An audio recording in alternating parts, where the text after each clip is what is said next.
O Igor tá comentando aqui o seguinte: ele lembro de que sexta-feira ia na locadora com meu pai ou com a minha mãe, eu escolhi um jogo e ele escolhia um filme. A sexta à noite a TV era minha para jogar, mas sábado à noite ficávamos juntos para ver filme. Olha que legal. Que legal, cara. Isso. Essa troca de experiência eu acho muito legal. E isso aproximava. Isso aqui também me lembra a questão de que pais e filhos se aproximavam bastante. Demais. Cara, nessa parte aí de jogar e tal, iam escolher fita junto, filme. Eu tenho umas histórias no. Eu tenho umas histórias no canal, cara, que é uma coisa assim que realmente me pega. Assim. É umas coisas que. Eu comentei aqui de Zelda, eu brinco de ser músico também, né? Eu faço aula de violão, gosto muito de música e tal. E algumas vezes eu faço no canal, eu pego junto com o meu professor, o Luiz Campores, que é um guitarrista excelente, a gente pega e faz umas versões de música, de videogame e tal. E um dos jogos que a gente fez foi o The Legend of Zelda do Majora's Mask, que é uma música que chama Song of Healing, que basicamente é a música da cura, né? E é uma música muito, muito densa, muito pesada, muito triste e muito bonita ao mesmo tempo. E a gente fez uma versão de guitarra, violão, voz, a gente fez uma pegada meio Clube da Esquina, fizemos uma coisa muito legal, assim, autoral. E teve um seguidor, cara, que foi o jogo da vida dele que ele jogava com o pai dele. E o pai dele tava no leito de morte com câncer, cara. Caramba. E aí ele contando por isso e me agradecendo, porque eles assistiram, a gente fez um clipe, né? Ele assistiu esse clipe e ele falou que o pai dele adorou, eles começaram a chorar e tal, e que foi, tipo assim, uma última lembrança boa que ele teve com o pai dele, assim, graças aos videogames, cara. Isso pra mim, cara, é esse tipo de comentário que me motiva pra caramba fazer o que eu faço, porque dá muito trabalho. Os meus vídeos dá muito trabalho. Eu filmo caixa, manual, eu viro à noite, a Ramba aí é testemunha, mas esse é o tipo de coisa. Teve um outro amigo meu que estava até aí no chat, e de novo, vou tomar a liberdade de contar essa história dele, porque ele me permitiu, ele me autorizou. E o que esse cara me agradeceu, é o Rafael Blantes, quando ele me conheceu, o que esse cara me agradeceu porque ele pegou Covid no auge da pandemia. E ele estava assim no CTI entre a vida e a morte. E ele não tinha nada para fazer. Você vê o vídeo de recuperação do cara, é um negócio assim impressionante. Você fala, caramba. E por que ele me agradeceu? Porque ele falou que a única distração que ele tinha lá no CTI era o celular dele, o tablet dele, era ficar vendo meus vídeos. E aí ficava relembrando a nostalgia e uma coisa que ajudou ele na recuperação. Cara, eu escutar um negócio desse pra mim é uma coisa surreal. Teve um evento que eu fui, que foi na Retrocon lá em São Paulo, que teve um seguidor que nem conhecia o cara, ele me abraçou e me agradeceu porque ele disse que eu ajudei o irmão dele a curar de uma depressão pesada com tendência suicida, cara. Porque o que ele falou? Ele falou, cara, a alegria que a gente tinha em família na infância era reunir na sexta-feira, alugar uma fita e pedir pizza. E meu irmão entrou numa depressão, e eu solto o vídeo toda sexta-feira, que é o sexta dia de jogar fita, que eu faço um review de jogo antigo. Então ele falou que uma das coisas que ajudou o irmão dele era justamente reunir com ele, que era o único momento que o menino saía do quarto, para pedir uma pizza e assistir ao meu vídeo. Aí eles assistiam em família e tal, e que ajudou. Cara, isso pra mim é um negócio assim... gratificante, né? Nossa, bicho, isso aí pra mim vale qualquer coisa. E assim, são N's e N casos que eu tenho, histórias que eu escuto, que faz valer a pena. O meu canal não é muito grande, não dá retorno financeiro, não é uma coisa que eu infelizmente ainda não consigo viver de videogame, quem dera se eu conseguisse, mas o que me motiva é isso, cara. Eu tô mexendo com uma coisa, sabe, que tá lá dentro do cara, que às vezes lembra ele de momentos mais simples, mais tranquilos, que ele não tinha tantos problemas. Outro dia, e aí eu falo pra mim mesmo, isso serve pra mim mesmo. Outro dia a Ramba tava até me zoando aí, porque eu tava reassistindo Malhação 2004. Vagabanda e tal. Convenhamos, com razão que ela tava te zoando. E aí tava me zoando e tal. Pô, você tá assistindo e, pô, Malhação, cara, é um roteiro totalmente adolescente, é uma coisa... Eu falei, cara, isso me dá uma nostalgia tão boa. Me lembra da época que eu chegava da escola, era meu terceiro ano, eu não tinha nada pra fazer, era só aula, estudar pra vestibular. Me traz uma época boa, assim, me traz uma lembrança boa. E o videogame é isso, cara. O videogame é uma das que eu chamo máquina do tempo. Assim como você tem uma música que você escuta, que você lembra de uma fase da sua vida, tem jogo que você joga e fala, nossa, lembrei do meu pai. Cara, isso eu escuto demais. Nossa, eu jogava isso com meu amigo que faleceu, eu jogava isso com meu pai que faleceu, meu avô adorava esse jogo. Assim, é uma viagem no tempo, cara. Legal, uma viagem demais, no cara. tempo. Muito gratificante. Não, pra mim é demais, cara. O Humberto tá te perguntando, a maioria dos jogos do Cestas são de quesitos questionáveis? Como você mesmo diz, qual o motivo para escolher esses jogos e fazer os reviews? É o Doisberto Games? É o Humberto Fragão? Fragão. É, grande Doisberto Games, um abração pra você lá de São Paulo, colecionador também, amigaço meu. É o que eu disse, né? Eu gosto de sensação de locadora. Eu não sou... Você não vai me... É muito difícil. Eu não vou falar nunca porque às vezes acontece, às vezes até sem querer. Às vezes acontece até sem querer. Mas eu não sou muito de produzir conteúdo de hype. Ah, tá todo mundo falando de tal jogo, eu vou falar de tal jogo. Já aconteceu muitas vezes sem querer de eu fazer um review de um jogo antigo e lançar a edição nova do jogo, né? Eu pego o que eu tô realmente afim de jogar. Eu olho pra prateleira e falo, velho, o que eu tô afim de jogar? Eu tô afim de jogar, de fazer o review desse jogo. Só que a questão que ele tá comentando aí é que, cara, hoje foi ao ar o episódio 148. Ou seja, foram 148 reviews de videogame antigo que eu já fiz no canal até hoje. Dos 148, cara, sei lá, 140 são jogos ruins. De gosto duvidoso. Mas é porque eu gosto. Hoje, o review que saiu hoje é um jogo de Atari Jaguar. O Atari Jaguar é considerado um dos piores consoles da história. Mas me pega isso porque eu tenho curiosidade para ver como que a galera pensava na época, como que a galera pensava para desenvolver o jogo, como é que ele fazia para complementar uma história, para construir um enredo. Isso me pega. Então, por mais que eu esteja xingando o jogo ou dando risada do jogo, é uma coisa que me traz esse prazer. Isso sem contar, claro, né? Os jogos ruins da época que a gente era obrigado a jogar porque a gente comprou e não tinha review no YouTube, não tinha nada. Então você alugava o jogo, era ruim, você ficava preso com aquilo. Então tem muito jogo ruim que eu falo que é os jogos que eu amo odiar, e tem muito jogo que eu cresci na infância jogando ou então que eu tenho curiosidade para ver como é que era, sacou? Legal. Bacana demais. O Igor Oss está falando que foi resgatar o Resident Evil 0 do Game Club por conta da sua live de domingo. Eu fiz, Esse jogo é legal, cara, porque foi um jogo que eu comecei a jogar na pré-adolescência e não terminei. E eu fiquei com ele na cabeça. E era engraçado, cara, porque aí de novo a gente volta na história do que o videogame é uma máquina do tempo. Eu comecei a jogar ele quando eu comecei a fazer estágio. E o estágio que eu fazia, ele fica exatamente numa pista de Cooper, numa ciclovia lá perto de casa, que de vez em quando eu dou umas corridas, pra não ficar só sentado jogando videogame. Uhum. E aí toda vez que eu passava na porta do estágio, eu tenho que zerar Resident Evil 0. Aí eu passava na porta do estágio correndo, eu tenho que zerar Resident Evil 0. Cara, isso aqui ficou anos. Toda vez que eu ia correr, pelo menos uma vez por semana, eu passava na porta do negócio e eu lembrava desse jogo. Aí eu falei, cara, se eu ficar enrolando isso, eu não vou zerar esse jogo nunca. Aí eu decidi, falei, pronto, próxima live Resident Evil 0. Pronto, acabou. Desculpa uma pergunta burra, mas tem Resident Evil 0, cara? Eu não sabia. É o prequel, né? Ele conta a história antes da mansão. Ele veio depois, mas ele é um prequel. Aí eles colocaram o nome Resident Evil 0. Resident Evil 0. Ele conta... Pra qual jogo? Ele saiu... Depois ele saiu para várias plataformas, mas salvo engano, ele originalmente é pro GameCube. Nossa. Mas ele tem pro Play 4, eles fizeram um remake dele. Play 4. É um jogo muito legal, cara. É um diferente. Ele tem algumas diferenças assim que são meio chatas. Igual, por exemplo, você não tem baú.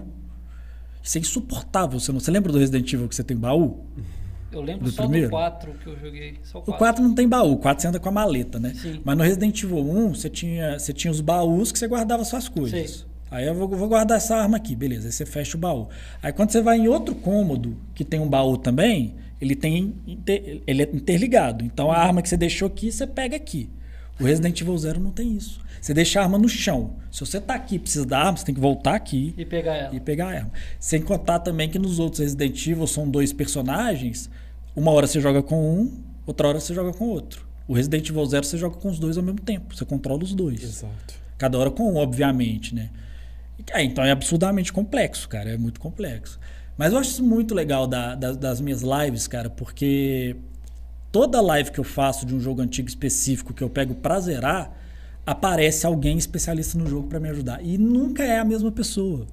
Isso é muito legal, cara. E essa pessoa sempre tem uma história com o jogo. Eu jogava muito. Aí os caras me agradecem. Esse do Resident Evil, que teve um cara, salvo engano, chama Bruno, que me ajudou muito. O cara sabia, isso me impressiona, o cara sabia o mapa do Resident Evil 0 de cabeça. Ele falou, cara, eu jogava demais isso com meu amigo. Era um jogo que a gente tinha, a gente jogava muito. E aí, quando ele tava me ajudando e acabou a live, ele me agradeceu. Ele falou, cara, obrigado, porque isso me fez lembrar da época que eu ia dormir na casa desse amigo meu e a gente varava a madrugada jogando. Que massa, é muito legal, cara. É muito legal. É um sentimento muito bacana.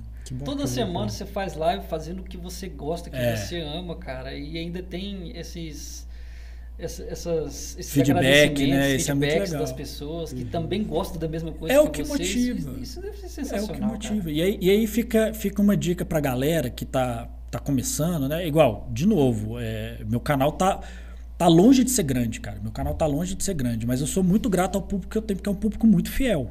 Um público muito fiel. Uma galera que, tipo assim, o meu engajamento, né? Vamos chamar assim, ele é muito bom. Então, uma dica que eu tenho pra galera, tem muita gente que começa a produzir conteúdo sobre videogame e o cara desanima, porque às vezes o cara abre uma live, tem uma pessoa, 2 pessoas. Cara, são 2 pessoas que pararam pra te assistir. Bota mais 2 pessoas aqui, entendeu? Aí a galera fala, eu fiz um vídeo de 2 horas e só deu 60 visualizações. Eu falei, velho, 60 visualizações é mais que uma sala de cinema. Uhum.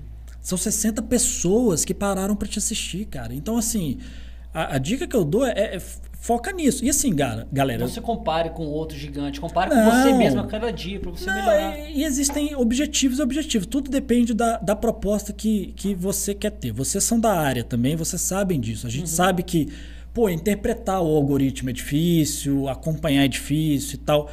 Mas você sabe o que vai bombar, o que não vai bombar.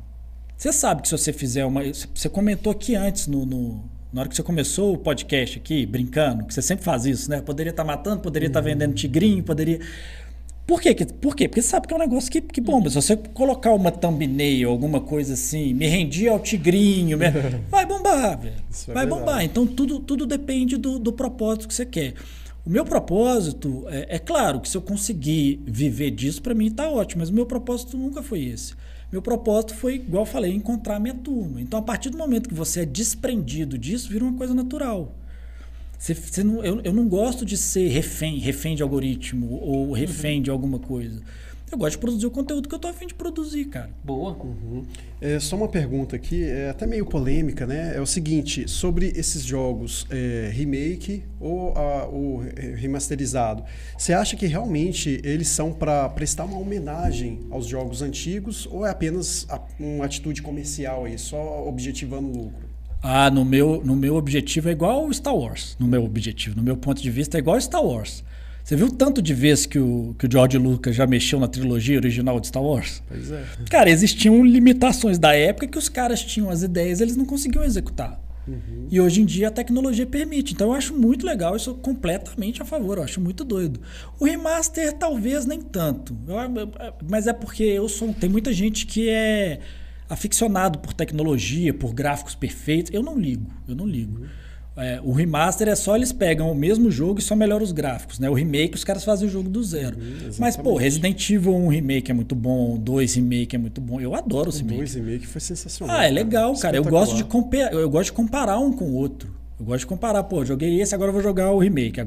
Eu acho muito legal. E aí é legal você permitir pro produtor de conteúdo ele fazer um jogo dos anos 90 com as ferramentas que ele tem hoje em dia. É uma outra pegada, é uma outra visão, entendeu? Eu sou totalmente a favor, acho muito doido. Bacana, cara. Cara, queria te perguntar o seguinte. Eu, particularmente, eu gosto muito daqueles jogos 2 players que você pode pegar com o seu amigo e de fase, né? Porque tem os 2 players de luta, arcade e tal. Mas aqueles de fase, pra você ir passando a fase junto com o amigo, até zerar. O que você pode indicar dos games retrô, assim, pra jogar 2 players? Tem vários, tem vários. Pra eu lembrar que eu acho que qualquer retrô, por mais que seja um jogo de um player, é legal por causa do famoso morreu, passa o controle. Ou passou de fase, passa o controle. Morreu, passa o controle. É muito legal. Eu tive uma experiência muito legal com esse Marcelo da Nine Classic Games aí, que eu comentei, que a gente zerou o Batman do Nintendinho juntos, cara. A gente demorou 7 horas, é um jogo dificílimo. Mas pra jogar de 2, que é um jogo legal, assim, que você pode jogar às vezes com esposa, marido, namorado e tal. até com a pessoa que não tem muita intimidade, cara, jogos que eu conheci graças ao colecionismo. Goof Troop do Super Nintendo, já jogou? Já, do Pateta e o Max. Pateta e Max. Jogo é sensacional, Esse cara, jogo pra jogar de 2, ele é muito legal, ele é muito gostoso, ele é um jogo de puzzles, né? Então é um jogo que qualquer pessoa consegue jogar. Mario Bros nem se fala. O Mario Bros, cara, eu gosto muito de usar o exemplo do Mario Bros, porque e foi a conversa que a gente começou no início do bate-papo, da importância que os jogos dos anos 90, dos anos 80 e 90 tiveram no mundo de hoje. Querendo ou não, o Mario Bros, aquele jogo de plataforma, era uma revolução da época. Sim, e você já parou para reparar, já parou para pensar como que o Mario Bros te ensina a jogar com apenas uma tela? É um negócio surreal. Você lembra da primeira tela do Super Mario Bros? O primeiro. Eu só joguei o Word. Só jogou hoje, isso é muito novo, cara. Mas, enfim, se a galera pesquisar, a galera que tá no chat aí, muita gente conhece, deve saber. Cara, o Super Mario Bros, o primeiro, e aí vem a genialidade do Miyamoto, o Mario Bros ele já começa no canto da tela, no canto esquerdo de quem tá vendo, né? Então, se a televisão tá aqui, o Mario Bros começa aqui pra mim. Então, se ele tá na ponta, intuitivamente você sabe que você tem que ir pra direita, porque não tem como você ir pra trás. Então, o primeiro comando, beleza, você já sabe o que é. Você dá um passo, você tem um bloco com interrogação e outro bloco. E o bloco com interrogação tá piscando, te chamando. Ou seja, tem coisa ali. Já tá te direcionando. Então já te ensinou, aí você bate. Isso é muito interessante, cara, que você bate no primeiro quadrado, sai. Eu fico até arrepiado. Olha aqui. Eu acho muito doido, cara. E aí você bate, sai o cogumelo. E não tem como você fugir do cogumelo. Porque o cogumelo ele sai andando, ele bate no cano e volta. Então você é meio que obrigado a pegar o cogumelo. A pessoa que, hoje em dia a gente sabe, mas a pessoa que jogou pela primeira vez não sabe se o cogumelo era bom ou ruim. Já teve e o jogo, tutorial ali no primeira fase. Em 10 segundos. Boa. A genialidade é isso. O Mario Bros ele te ensina as principais mecânicas do jogo com os primeiros 10 segundos de jogo. Cara, isso é genial. Isso é genial. Então você pega uma pessoa que não tem costume nenhum com videogame e bota um Mario Bros pra ela jogar, ela vai desenvolver. Então esse tipo de jogo eu indico pra caramba, pra galera jogar de 2, porque são jogos que, por mais que sejam difíceis ou tenham uma dificuldade, é muito divertido de jogar de 2. Agora os outros também, beat'em ups da vida, Tartaruga Ninjas, cara. Que é coisa mais legal que jogar um Tartaruga Ninja de 2, velho. Streets of Rage também, do Mega Drive. Tem muito jogo legal pra jogar de 2, assim. Eu indicaria esses jogos assim, aventura, velho, jogos de aventura. Power Rangers The Movie, que eu comentei aqui mais cedo, é um beat'em up legal de jogar de 2. Rock'n'Roll Racing, Top Gear. Top Gear é muito bom pra jogar de 2 jogos de corrida também. Ih, bicho, aí aqui a gente vai varando a noite aqui falando de jogo.